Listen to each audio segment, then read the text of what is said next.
Bienvenidos estimados estudiantes a la clase virtual de física. El tema vamos a ver hoy, magnitudes eléctricas, la ley de Ohm. El objetivo, definir las magnitudes fundamentales de la electricidad como el voltaje, la intensidad y resistencia y comprender su interdependencia mediante la aplicación de la ley de Ohm. Comencemos con las magnitudes eléctricas. En ciertos aparatos, en ciertos equipos, nos dan una información dependiendo de la marca. Esto sirve para tener una compatibilidad y un buen funcionamiento de nuestros electrodomésticos o equipos. Es por eso que en la placa de algunos equipos, como por ejemplo una ducha, nos da aquí un voltaje, una potencia, una corriente. De aquí vamos a estudiar justamente estos dos términos, voltaje y corriente. Claro que cada placa nos da más información dependiendo del instrumento o del equipo. Es por eso que aquí tenemos también otra placa de un taladro y nuevamente tenemos aquí esta expresión que dice voltaje, potencia, que esos son magnitudes eléctricas. Aquí está la placa de una refrigeradora, donde nuevamente tenemos aquí voltaje, frecuencia y corriente. Entonces aquí están dos términos, voltaje y corriente, que es lo que vamos a definir en esta clase. ¿Qué es la intensidad de corriente? Es el flujo de carga eléctrica que pasa por un conductor. Se mide en amperios. ¿Qué es la diferencia de potencial? Es la tensión o voltaje y se mide en voltios. Y también tenemos la resistencia eléctrica, que es la oposición al flujo de corriente. Esto es común en los dispositivos. Se mide en ohmios. En resumen, estas magnitudes determinan la conexión segura y eficaz en un circuito eléctrico. Definamos la intensidad de corriente eléctrica, que se lo representa con la letra I. Es la cantidad de carga que atraviesa una sección transversal de un conductor en un segundo. La sección transversal viene a ser este cable que está aquí, o que tienen los conductores. Por ahí va a circular la carga. Se mide en amperios con la letra A. El voltaje, también llamado diferencia de potencial o tensión eléctrica, que se lo representa con la letra V, es la energía por unidad de carga. Es la que proporciona una batería o fuente de alimentación. Esto se mide en voltios. Y finalmente tenemos la resistencia, que se lo representa con la letra R, y es de la oposición al flujo de corriente eléctrica o la carga. También a esto se le llama carga, porque es lo que consume la energía eléctrica. Esto se mide en ohmios, con la letra omega del alfabeto griego. Aquí vamos a tener ya esa utilidad de los materiales conductores de aislante. Los materiales conductores son los que tienen baja resistencia y es por eso que permiten el flujo de la corriente eléctrica. Entonces aquí tienen baja resistencia y pasan libremente los electrones. Son todos los metales.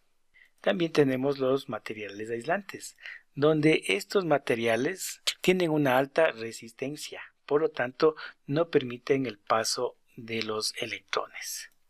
Y aquí tenemos, por ejemplo, unos guantes no permiten lo que tiene que ver el paso de los electrones. La ley de Ohm. La ley de Ohm está representada por estas tres letras.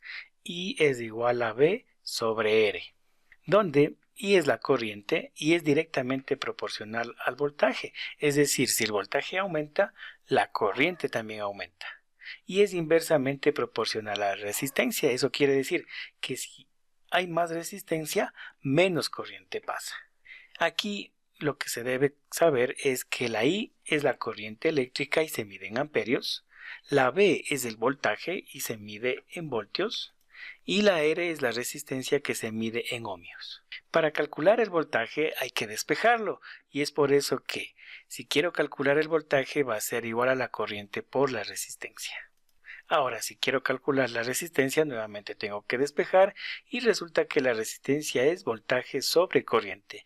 Y estas serían las tres fórmulas dependiendo de lo que se quiere calcular. Realicemos ejercicios ya de la ley de Ohm. El primer ejercicio es de la plancha eléctrica. El problema dice calcular la corriente si el voltaje V es de 110 voltios y la resistencia es de 40 ohmios. La pregunta es calcular esa corriente. Aquí tenemos un pequeño formulario para saber qué ecuación o fórmula voy a ocupar. Los datos y la incógnita. Según el ejercicio, dice que la resistencia es de 40 ohmios y el voltaje es de 110 voltios. La incógnita viene a ser en este caso la corriente. Entonces, ¿qué fórmula voy a ocupar para este cálculo? Como la incógnita es la corriente, entonces será la primera que dice aquí, que la corriente es igual al voltaje sobre la resistencia. Entonces, al sustituir los valores, quedaría que I va a ser igual a un voltaje de 110 voltios dividido para una resistencia de 40 ohmios. Al realizar esa división me va a dar una corriente de 2,75 amperios. Entonces el resultado final es que la corriente que circula por esa plancha es de 2,75 amperios. Realicemos un segundo ejercicio. Dice que en una bombilla con una resistencia de 137 ohmios transporta una corriente de 0,8 amperios cuando está encendida. Determine el voltaje a través de la resistencia de la bombilla. Nuevamente aquí vamos a poner nuestro formulario y aquí tendríamos en este caso los datos. Según este ejercicio, la resistencia es de 137 ohmios y la corriente es de 0,8 amperios. La incógnita es el voltaje y con eso ya puedo saber qué fórmula voy a ocupar. Como se quiere determinar el voltaje a través de la bombilla, vamos a utilizar en este caso la tercera fórmula. Voltaje es igual a la corriente por la resistencia. Vamos a sustituir los valores y quedaría que la corriente es de 0,8 amperios que multiplica a 137 ohmios. Al multiplicar 0,8 por 137 me da un valor de 109,6 voltios. Entonces el voltaje a través de la bombilla es de 109,6 voltios, que es el resultado. Realicemos un tercer ejercicio. Dice cuál es la resistencia de una parrilla eléctrica de 120 voltios que consume una corriente de 27 amperios. Nuevamente tenemos nuestro formulario y vamos a determinar los datos. El voltaje en este caso es de 120 voltios y la corriente es de 27 amperios. La incógnita es la resistencia. Como la incógnita es la resistencia, entonces la segunda fórmula es la que vamos a ocupar, que la resistencia es igual al voltaje sobre la corriente. Entonces, esa sería nuestra fórmula, que resistencia es voltaje sobre corriente y sustituyamos los valores. Entonces el voltaje 120 va arriba y la corriente va abajo de 27 amperios. Al dividir 120 para 27 me da un valor de 4,44 ohmios. Entonces el resultado es que la resistencia de la parrilla eléctrica es de 4,44 ohmios y de esa manera se utiliza la ley de Ohm para ciertos cálculos que involucran las magnitudes eléctricas. Ahora vamos a conocer lo que es un circuito eléctrico. Es un camino cerrado para transportar energía eléctrica desde generadores hasta consumidores. ¿Eso qué significa? Aquí tenemos un circuito donde tenemos el generador o batería que transforma la energía en electricidad y esto viene a ser los generadores. Aquí tenemos un interruptor para abrir o cerrar el circuito de tal manera que la corriente circule o no. Y tenemos la carga, que en este caso es la lámpara. Esta transforma la electricidad en otras formas de energía, en este caso luz. Aquí tenemos los conductores. Estos conductores van a ir conectados a las baterías, a la carga y a los interruptores para formar un circuito cerrado por el cual va a fluir la corriente eléctrica. Y esto es un circuito eléctrico. Un circuito eléctrico va a tener su simbología. Esto es utilizado cuando, por ejemplo, tengo planos.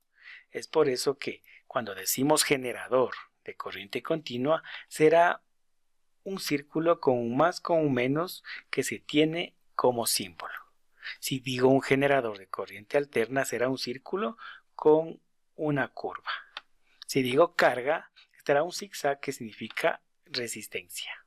Se tienen los interruptores. Cuando está abierto, estará aquí una línea abierta, pero si es cerrado, esto estará unido.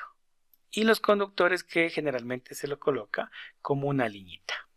A continuación se indica un circuito elemental y su respectivo esquema. Aquí tenemos cómo se vería un circuito eléctrico donde tenemos la batería, los cables, el interruptor y la carga. Y esto traducido a un circuito de esquema quedaría de esta manera, donde tenemos el generador con sus polos, el hilo conductor que son los cables, tenemos aquí el interruptor y tenemos en este caso el receptor que es la carga. Y como podemos observar, aquí tenemos un foquito y aquí está su simbología. Aquí tenemos el generador y está su simbología. El interruptor está aquí de esta manera y acá está su respectivo símbolo. Dentro de los circuitos eléctricos tenemos algunos tipos y eso se debe a los tipos de conexiones que se puede tener. Puede ser paralelo o serie. Primerito tenemos un circuito simple, donde solo tenemos un componente, tenemos la batería y un receptor. El circuito serie es cuando tengo la batería o el generador y los elementos se colocan uno a continuación de otro, formando un circuito en serie. Un circuito en paralelo es cuando todos los elementos tienen conectados el inicio y también tienes conectado los finales, no está uno a continuación de otro. En resumen tenemos así, el circuito simple es cuando tenemos un solo receptor, mientras que en serie tenemos receptores que están uno a continuación de otro. La desventaja de este circuito serie es que si uno de ellos se daña, ya no circula corriente, se rompe el circuito. Mientras que cuando tengo el circuito en paralelo, si uno de ellos falla, se daña, el otro sigue funcionando. Y es por eso que los electrodomésticos y equipos que se conectan en la casa están en paralelo. Veamos un poco de lo que está formado la electricidad en casa. Comencemos desde el contador o el medidor de energía, que la empresa eléctrica nos pone para contar lo que consumimos. Luego de eso tenemos el cuadro de distribución, donde están los diferentes breakers que manejarán el circuito de luz, el circuito de toma corrientes, el circuito de la lavadora, el circuito de la ducha. Entonces aquí habrá lo que tiene que ver con fusibles, breakers, que sirve para protección. De aquí saldrán los cables, que generalmente deberían ser 3. La fase, el neutro y la tierra. La tierra me sirve de protección para evitar sobrecargas o corrientes transitorias. Y finalmente estos cables se van a conectar a los puntos terminales, donde esos puntos terminales pueden que sea para lámparas o tomacorrientes. Nuevamente aquí se les va a indicar que nuestros electrodomésticos se conectan en paralelo. Eso sirve porque si uno falla, los otros siguen funcionando. Tarea de la semana. En la semana 2 de esta unidad 4, que es del 11 al 17 de mayo, usted debe realizar la actividad formativa 2. Al hacer clic en esta actividad, se le va a abrir un espacio donde van a descargar un PDF. En ese PDF usted tiene que resolver 5 ejercicios sobre la ley de Ohm. Cada ejercicio vale 2 puntos. Si se detecta que es una copia de la inteligencia artificial o copia de su compañero o envío en blanco, la nota será de 0,2 cada ejercicio. Eso es todo, estimados estudiantes, que les vaya muy bien.